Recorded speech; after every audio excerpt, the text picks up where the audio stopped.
நம்ம பார்ப்போம் துபாய் வீடியோவை.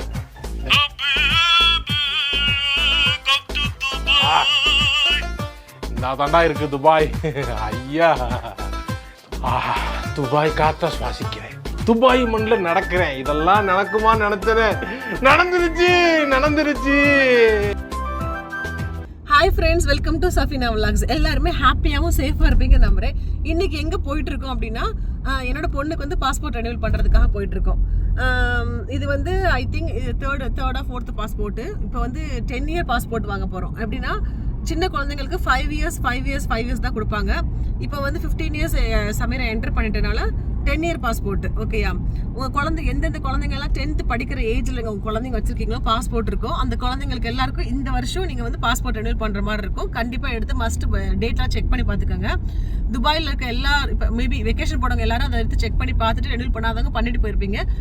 மேபி வெக்கேஷன் போனவங்க போயிட்டு வந்துட்டு மஸ்ட் செக் பண்ணி பாருங்கள். உங்கள் பாஸ்போர்ட் முடிகிற மாதிரி டேட்டில் தான் இருக்கும். ரெனியூல் பண்ணிடுங்க மறக்காமல்.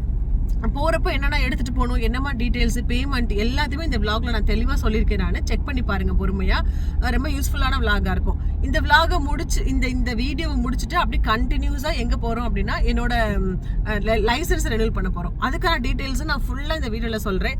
ஸோ இந்த வீடியோ எதை பற்றினா என்னோட பொண்ணோட பாஸ்போர்ட் ரெனியூவல் பண்ணதை பற்றி, அதுக்கப்புறம் என்னோட லைசன்ஸ் 10 இயர்ஸ் முடிஞ்சிருச்சு வெற்றிகரமாக. இந்த துபாயில் மண்ணில் 10 வருஷம் நான் வண்டி ஓட்டிட்டேன். அதுக்கான அது எப்போயோ முடிஞ்சிருச்சு. சரியா? ஸோ அந்த லைசன்ஸை வந்து நான் ரெனியூல் பண்ண போகிறேன். ஓகேயா, அதுக்கான விலாகை தான் நீங்கள் பார்க்க போகிறீங்க. Hi friends, welcome to Safina vlogs. எல்லாருமே ஹாப்பியாகவும் சேஃபாக இருப்பீங்க நம்புறேன்.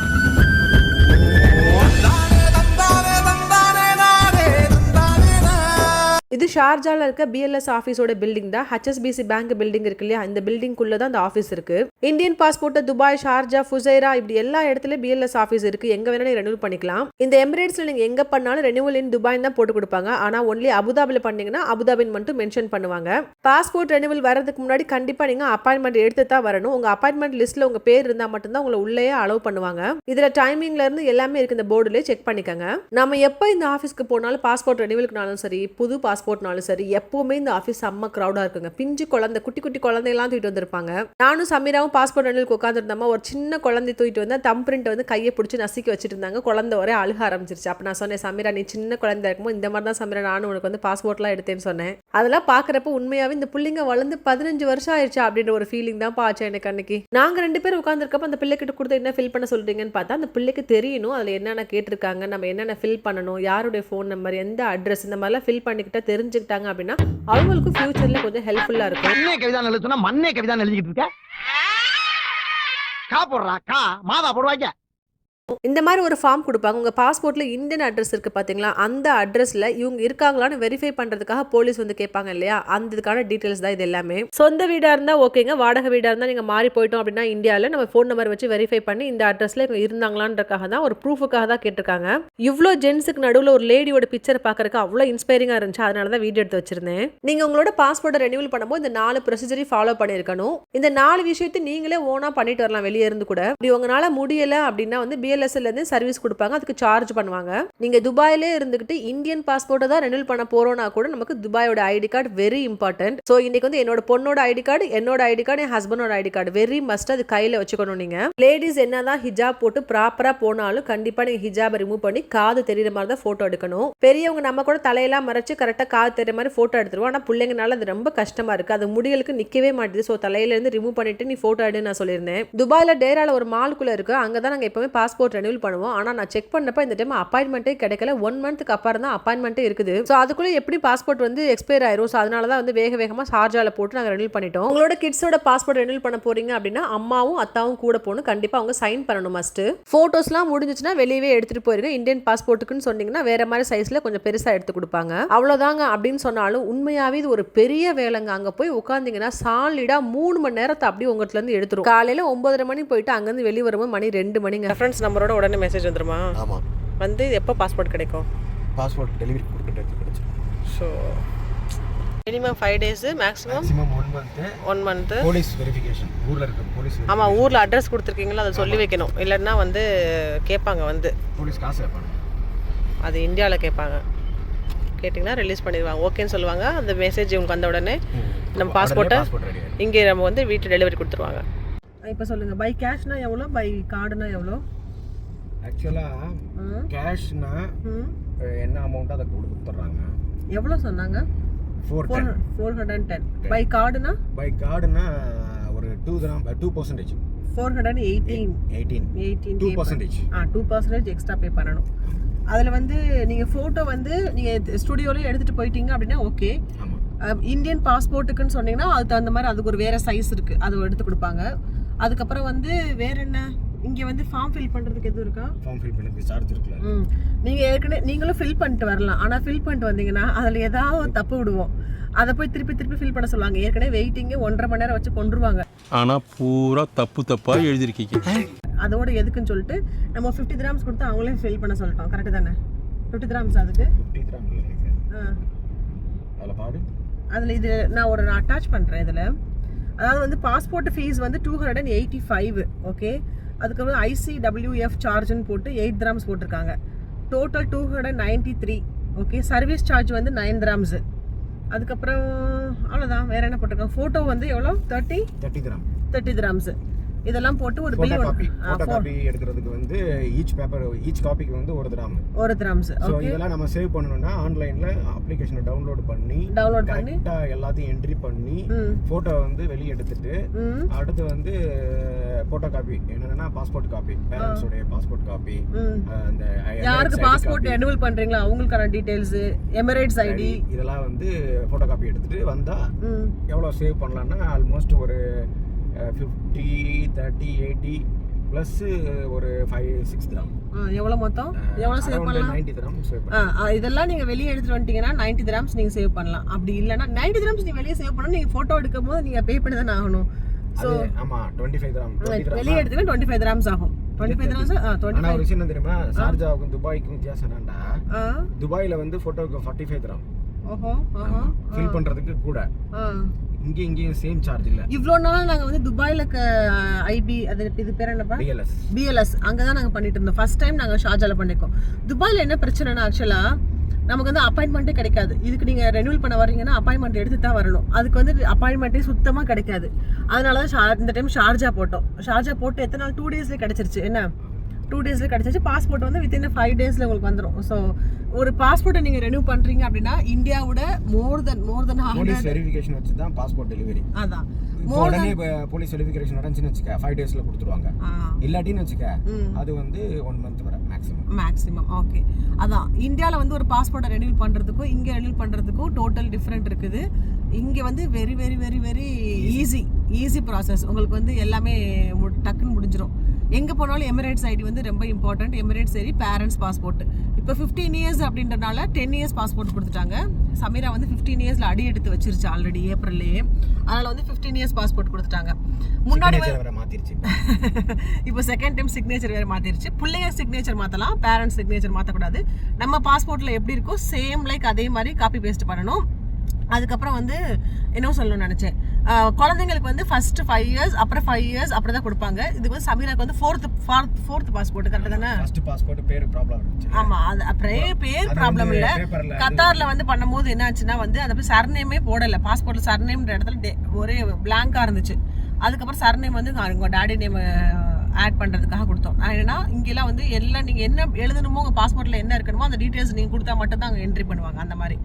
ஸோ சமீரா கத்தாரில் பிறந்து ஃபர்ஸ்ட் கத்தாரில், அதுக்கப்புறம் இங்கே வந்து 2 டைம் பாஸ்போர்ட் மாற்றிட்டு இப்போ இது 3rd டைமா துபாய் வந்து 3வது பாஸ்போர்ட். ஸோ இப்போ இருந்து சமீராவுக்கு வந்து 10 இயர்ஸ் கொடுத்துட்டாங்க. அடுத்து வந்து 10 இயர்ஸ்க்கு அப்புறம் பெரியவங்க மாதிரி அப்புறம் தான் ரெனியூவல் பண்ணுற மாதிரி இருக்கும். இதுதான் பாஸ்போர்ட்டோடைய டீட்டெயில்ஸ். ஓகே. அது இப்போ யார் குழந்தைங்கலாம் 10th படிக்கிற ஏஜில் இருக்காங்களோ அந்த எல்லா குழந்தைங்களுக்கும் பாஸ்போர்ட் ரெனியூவல் பண்ணணும். எடுத்து பாருங்கள், இந்த டேட்டை வந்து மறந்துடாதீங்க. மேபி மாசங்கள் முன்ன பின்ன இருக்கலாம், 1 மாசம் முன்ன 1 மாசம் பின்ன அப்படி இருக்கலாமே தவிர 15 இயர்ஸ் என்டர் பண்ண எல்லா குழந்தைங்களுக்கும் இந்த இயர் பாஸ்போர்ட் ரெனியூல் பண்ற மாதிரி இருக்கும். மஸ்ட் எடுத்து உங்க பாஸ்போர்ட்டை செக் பண்ணி பாருங்க. ஓகேயா? எல்லாரும் கேட்டீங்க என்னோட டிரைவிங் லைசன்ஸோட எக்ஸ்பீரியன்ஸை பற்றி கேட்டீங்க. அதை பற்றி எதுலையுமே சொல்ல மாட்டேன்றீங்க. ஏதோ ஒரு வீடியோவில் சம்மந்தமே இல்லாமல் சொல்கிறதுக்கு இப்போ ஒரு 10 வருஷம் கழிச்சு அந்த லைசன்ஸ் ரெனியூல் பண்ணும்போது சொன்னால் இன்னும் கொஞ்சம் ஆப்டாக இருக்குன்றதுக்காக தானே சொல்லாமல் இருந்தேன். எனக்கு தெரியும் இந்த வருஷம் ரெனியூல் பண்ண போகிறோம் எப்படி ஒரு வித்தின் மந்த்குள்ளே அப்படின்றனால தான் அந்த எக்ஸ்பீரியன்ஸை நான் ஹோல்டு பண்ணியே வச்சுருந்தேன். ஆக்சுவலாக நான் லைசன்ஸ் எடுக்கணும்னு நினைக்கவே இல்லை. நான் எடுப்பேன், வண்டி ஓட்டுவேன், நான் ஒரு கொஞ்சம் கூட நினைக்கவே இல்லை. என்னோட செகண்ட் பொண்ணு பிறந்தப்ப வந்து க்ரோசரி ஐட்டம் வாங்குறதுக்கு இப்படி எல்லாத்துக்கும் ரொம்ப சிரமமாக இருந்துச்சு. ஏன்னா இவரோட ஒர்க்கிங் டைம் வந்து எல்லாமே ரொம்ப டிஃப்ரெண்ட்டாக இருக்கும். சம்டைம்ஸ் டே அண்ட் நைட் இருக்கும். சைட் ஒர்க்குன்னு போயிட்டாங்கன்னா வீட்டுக்கு வரதுக்கு ரொம்ப கஷ்டமாக இருக்கும். காலையில எத்தனை மணிக்கு சாப்பிடுவான்? நான் 8 மணிக்கு சாப்பிடுவேன். நான் 12:30 மணிக்கு சாப்பிடுறேங்க. அப்ப மத்தியான சாப்பாடு 4:30 மணிக்கு. ராத்திரி விடிஞ்சிரு. சம்டைம்ஸ் அந்த பால் பவுடர் இருக்கு இல்லையா, குழந்தைங்க சின்ன குழந்தை கை குழந்தை, சமீராக்கும் சாஃபிக்கு 2 வயசு தான் வித்தியாசம். அப்படி இருக்கும்போது ஒரு பால் பவுடர் வாங்குறது கூட ஒவ்வொரு டைம் இவரை நான் கேட்டுட்டே இருப்பேன். இன்னைக்கு போகலாம், நாளைக்கு போகலாம், இன்னைக்கு போகலான்னு சொல்லிட்டே இருப்பார். ஒரு நாள் செம கோவம் வந்துருச்சு. குழந்தைக்கு பால் பவுடர் வாங்குறது கூட முடியல, நான் எப்படி தான் பண்ணுறதுன்னா லைசன்ஸ் இருந்தால் நான் இந்நேரம் நானே வண்டி ஓட்டிட்டு போயிருப்பேன்னு சும்மா ஒரு பேச்சில் சொன்னேன். இவர் ஒன்று அப்படிதான் நீ அன்னது ஒன்று அப்படியா நீ போயிருவியா, அப்போ நீ இப்போ லைசன்ஸ் எடு அப்படிதான் சொன்னார். எனக்கு எடுக்க முடியாது நினைக்கிறீங்களா, நான் லைசன்ஸ் எடுக்கிறேன் அப்படி சொல்லிட்டு என்னோட செகண்ட் குழந்தை கை குழந்தையா இருக்கும் போது கீழே ஃபோன் விழுக பார்த்துச்சு. ஏன்னா என்னோட செகண்ட் குழந்தை வந்து கை குழந்தையா இருக்கும் போது என்ன சாஃபிக்கு என்ன மாதம் இருக்கும், ஒரு 5 months இருக்குமா, 5 months இருக்கும். அந்த மாதிரி டைமில் வந்து நான் லைசன்ஸை வந்து அப்ளை பண்ணேன். கத்தாரில் அப்ளை பண்ணேன். நான் துபாயில் பண்ணலை, ஃபஸ்ட்டு கத்தாரில் பண்ணேன். கத்தாரில் பண்ணி கஷ்டப்பட்டு வண்டி ஓட்டு எடுத்தப்போ எனக்கு அரைவாசில் தெரிஞ்சு போச்சு, நம்ம இதுக்கு லாய்க்கப்பட்டு வர மாட்டோம், ஃபெயில் ஆகி. ஏன்னா நான் வண்டி தான் ஓட்டுறேன் தவிர என்னோட மைண்டு ஃபுல்லாக என் குழந்தை மேலே தான் இருக்குது. ஏன்னா சின்ன குழந்தை வேறு, பால் குடிச்சிட்டு அப்படியே படுக்க வந்திருப்பேன். அது 1 மணி நேரம் தூங்கி எதிர்க்கக்குள்ளே நான் போயே ஆகணும் என் வீட்டுக்கு. அந்த மாதிரி ரொம்ப ஒரு சுச்சுவேஷனில் இருப்பேன். அப்புறம் நான் பார்த்தேன் அதே சுச்சுவேஷனில் கரெக்டாக இவருக்கு வந்து ஜாப் மாதிரி நாங்கள் துபாய்க்கு வர மாதிரி இருந்துச்சு. எனக்கு வந்து பயங்கர ப்ரெஷர் ஆயிடுச்சு. இப்போ என்னன்னா லைசன்ஸை வந்து கம்ப்ளீட் பண்ணியே ஆகணும். பிகாஸ் எல்லாரும் சொல்லிட்டாங்க, இந்த லைசன்ஸை நீ வந்து இவ்வளோ மணி பே பண்ணிட்டேன், இப்போ நீ வந்து அரைவாசியில் விட்டுட்டு போக முடியாது, இப்போ நீ இதை நீ பே பண்ணி எடுத்துட்ட அப்படின்னா இந்த லைசன்ஸை கொண்டு போய் துபாயில் கொடுத்தோன்னே அப்படி சேஞ்ச் பண்ணிக்கலான்னு அப்படி வேற ஒரு ஐடியா சொன்னாங்க. அப்படி இல்லைன்னா நீ அங்கே வேற மறுபடியும் இது எல்லாத்தையும் 0லேருந்து ஆரம்பிக்கணும், மறுபடியும் 0லேருந்து ஆரம்பிக்கணுமா அப்படின்ற ப்ராசஸை நினச்சாவே எனக்கு ரொம்ப பயமாக இருந்துச்சு. தக்கி முக்கி போயிட்டு ஃபர்ஸ்ட் அட்டம்ப்ட்டுக்கு போயிட்டேன். நான் அங்கே போனால் அப்படி நெஞ்செல்லாம் அப்படியே வெளியே வந்துருச்சு. அப்படி ஒரு பயமாக இருந்துச்சு. ஒரு பெரிய வேனில் வச்சு நம்மளை கூட்டிகிட்டு போயிட்டு ஒவ்வொருத்தவங்களாம் வந்து கூப்பிடும் போது வந்து செம்ம பயங்கர எக்ஸ்பீரியன்ஸு, பயங்கர திக்குன்னு இருக்கும். ரொம்ப வருஷத்துக்கு அப்புறம் ஸ்கூல் நம்ம பேரை சஃபீனா அப்படி சொல்லி யாராவது ஒரு பிடி மேமோ ஒரு தப்பாக மார்க் கம்மியாக வாங்கினா ஒரு பேப்பர் கொடுக்கும்போது ஒரு கத்துனா எப்படி ஒரு சவுண்ட் இருக்குமோ அதே மாதிரி சஃபீனா அப்படி கூப்பிடும்போது அப்படியே அந்த டிரைவிங் அந்த போய் அந்த காரில் உட்கார வரையும் அவ்வளோ பயமாக இருந்துச்சு. நான் எதை வரக்கூடாதுன்னு நினச்சேனோ ஃபஸ்ட்டு டெஸ்ட்டில் எனக்கு அதுதான் வந்துச்சு. ஒன்று யூ டர்னு, இன்னொன்று வந்து ஐ திங்க் லெஃப்ட் சம்திங், இப்படி ஏதோ ரொம்ப ஸ்டேரிங்கை வளைக்கிற மாதிரியான ஒரு எக்ஸ்பீரியன்ஸு. ஃபஸ்ட்டு டெஸ்ட் உட்காந்தப்ப ஃபெயில் ஆகிட்டேன். எந்த நம்பிக்கையில் நான் அழுதே தெரியல, அந்த அழுகிறேன் நான் ஃபெயில் ஆகிட்டேன்னு சொல்லிட்டு. ஒன்று இவர் சொன்னார், ஃபஸ்ட் எடுத்தனால எல்லாரும் பாஸ் ஆக மாட்டாங்க, அடுத்து போ அப்படி அவ்வளோதான் முடிஞ்சிருச்சு, அடுத்து போய் ட்ரை பண்ணு அப்படின்னு சொல்லிட்டாரு. அடுத்து போய் நான் ட்ரை பண்ணிவிட்டு கரெக்டாக நான் ட்ரை பண்ணி பாஸ் ஆகிட்டு செகண்ட் அட்டம்ப்டில் பாஸ் ஆகிட்டேன்.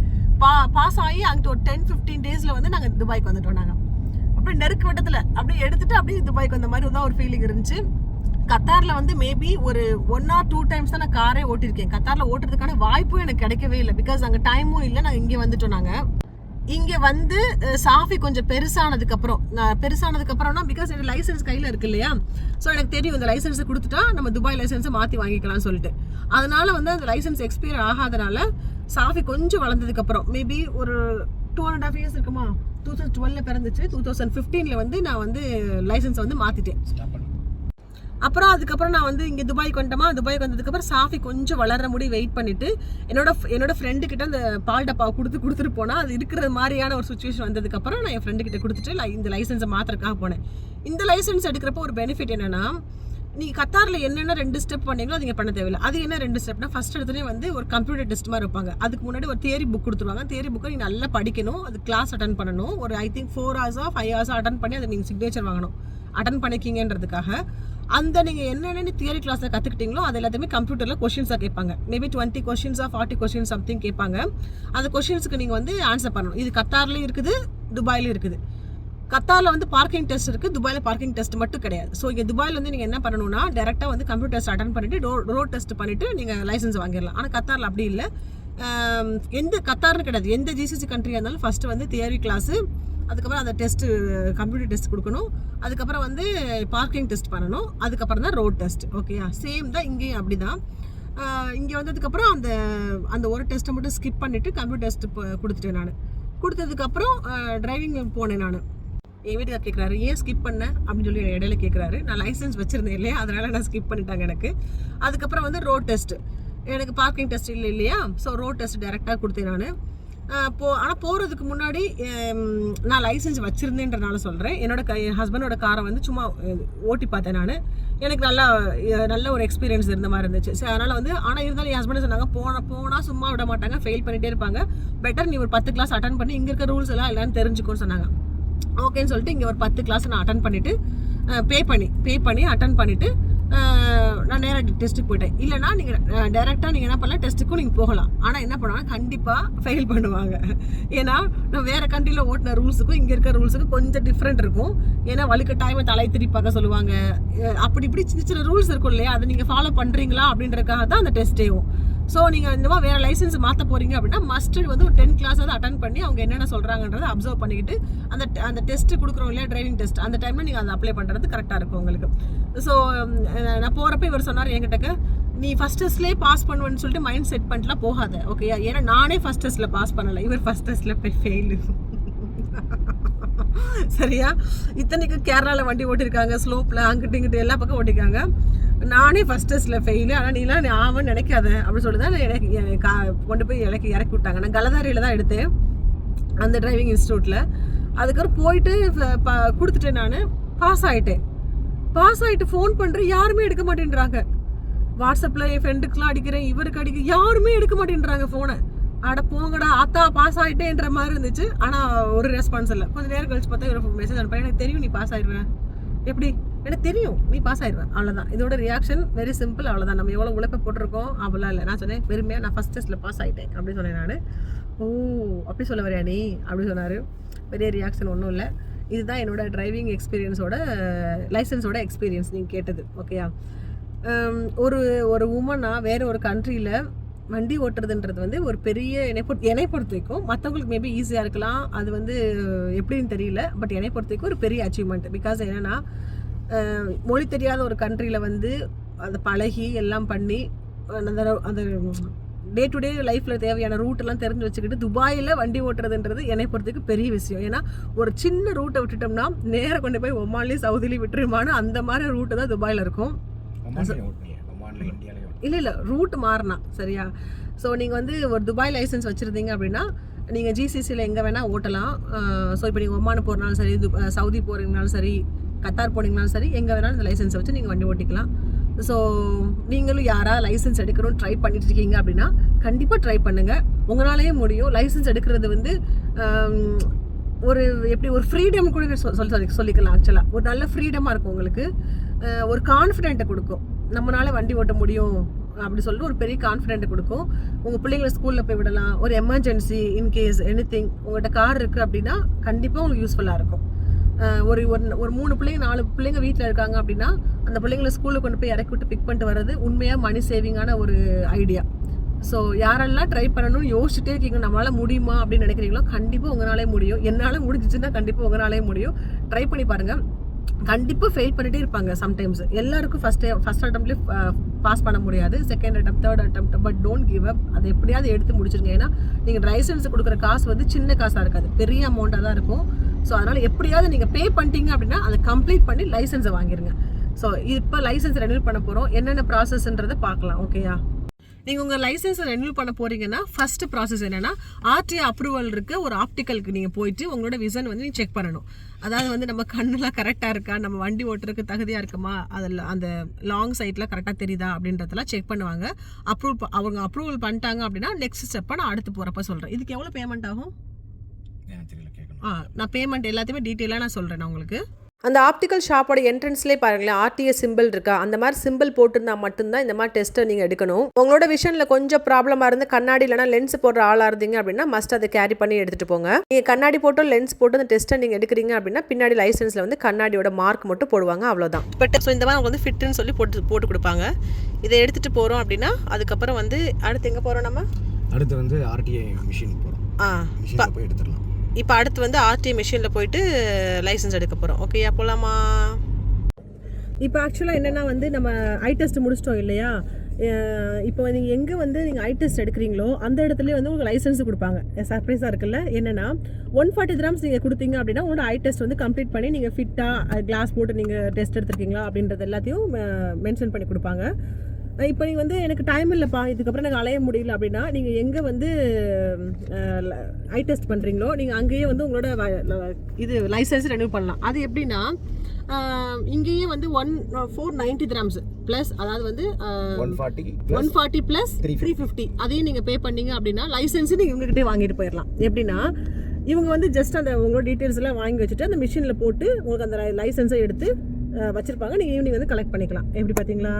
30 dirham வந்ததுக்கு 30 dirhams வந்து இவங்க சர்வீஸ் சார்ஜ் எடுக்கிறாங்க. பட் நம்ம 30 dirhams சேவ் பண்ணி நம்ம டேரெக்டாக போய் நம்மளே எடுத்துக்கலாம். ஓகே, போலாமா? இந்த ஆர்டி சென்டர் எங்கே இருக்குது? அல்தவாரில் டெர்மினல், ஏர்போர்ட் டெர்மினல் 2ல ஆப்போசிட்ல இருக்கு. அதாவது டெர்மினல் 2 ஆப்போசிட் கிராஸ் பண்ணி போயிட்டு சைடுல இருக்கு. ஓகே, அல்தவாரில் இருக்குது. Okay, RTA centre. ஓகே, அங்கே போனீங்கன்னா இப்போ பண்ண ப்ராசஸை கண்டினியூ பண்ணிடலாம். அடுத்து துபாயில் அடிக்கிற வெயிலுக்கு டபுள் டெக் பஸ் வேறு மாட்டி மண்டை பொழந்துரும். ஆனால் ரெண்டு இதுலேயும் ஃபுல்லாக இருக்காங்களா? ஃபர்ஸ்ட் ஆஃப் ஆல் சும்மா மேலே கொஞ்சம் பெருக்கி இருக்கு. எப்படி இருக்கு பார்த்தீங்களா? செம்மையாக இருக்கு. ஆனால் முக்கால்வாசி பேர் வந்து நார்மல் நம்ம கார் தான் யூஸ் பண்ணுவாங்க. இந்த ஓன் டிரான்ஸ்போர்ட் தான். இந்த லோக்கல் டிரான்ஸ்போர்ட் வந்து மெட்ரோ தான். ஏன்னா பஸ்ஸு வந்து சுற்றி எடுத்துகிட்டு போகும் நம்மளை. இந்த பிளேஸ் வந்து கரெக்டாக அல்தவாரில் இருக்குது. இது பக்கத்தில் நிறைய கவர்மெண்ட் அஃபிஷியலாக நடக்கிற எல்லா விஷயமும் இது சுற்றி தான் இருக்குது உங்களுக்கு. துபாய் கோர்ட் கூட இந்த பில்டிங் பக்கத்து பில்டிங் தாங்க. இப்போ நம்ம எங்கே போயிட்டுருக்கோம் அப்படின்னா கஸ்டமர் ஹாப்பினஸ் சென்டர் இங்கே தான் போயிட்டுருக்கோம். இந்த நேம் கூட நீங்கள் போட்டிங்க அப்படின்னா கரெக்டாக உங்களை இங்கே எடுத்துகிட்டு வந்துடும். துபாயில் அடிக்கிற வெயிலில் பகல் இந்த மாதிரி எங்கேயாவது வேலைன்னு சொல்லி போயிட்டீங்கன்னா கண்டிப்பாக கருப்பு கலர் அபாயா போட்டு போகாதீங்க. அப்படி நம்மளை எரிக்கிற மாதிரி இருக்குப்பா. சூரியன் ஏதோ மண்டை பக்கத்தில் இருக்க மாதிரி இருக்குது. முடிஞ்ச அளவுக்கு இந்த மாதிரி கலர் அபாயாஸ் போட்டு போங்க.